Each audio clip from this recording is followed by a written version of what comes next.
આ તરફ આણંદની અંદર વિદ્યાર્થીઓ ન્યાય માટે રસ્તે ઉતર્યા હતા। નબીરાઓએ કરેલા અકસ્માતમાં વિદ્યાર્થીઓના થયા હતા મોત। વિદેશથી આવેલા નબીરા જૈનિશ પટેલે કર્યો હતો અકસ્માત। ગુરુવારે રાત્રે બેફામ કાર ચલાવીને 4 વ્યક્તિના લીધા હતા ભોગ। જૈનિશ પટેલ સામે કડકમાં કડક કાર્યવાહીની ઉઠી માંગ। ડોક્ટરનો અભ્યાસ કરતા 2 વિદ્યાર્થીઓનો પણ મૃતકોમાં સમાવેશ।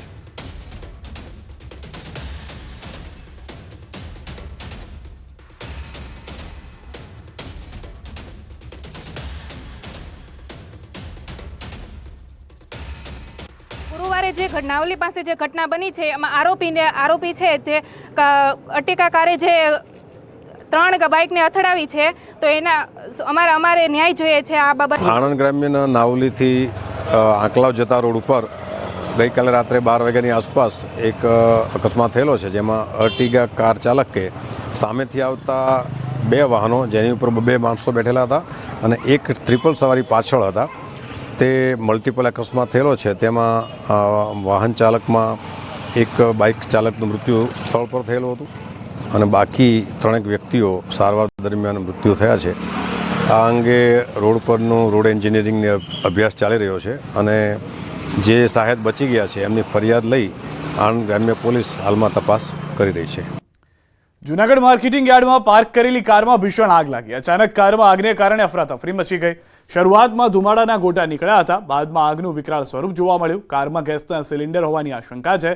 ફાયર વિભાગે સમગ્ર મામલે જહેમત હાથ ધરી। સદનસીબે ઘટનામાં કોઈ જાનહાની નહીં। તો દ્રશ્યો પણ આપ જોઈ રહ્યા છો। હાલમાં જાણકારી મળી રહી છે, અચાનક જ ગાડીમાં આગ લાગી ગઈ હતી। માર્કેટિંગ યાર્ડની વચ્ચોવચ્ચ આ ગાડી પાર્ક કરેલી હતી અને જેમાં આગ લાગવાને કારણે થોડો અફરાતફરીનો માહોલ પણ સર્જાયો હતો।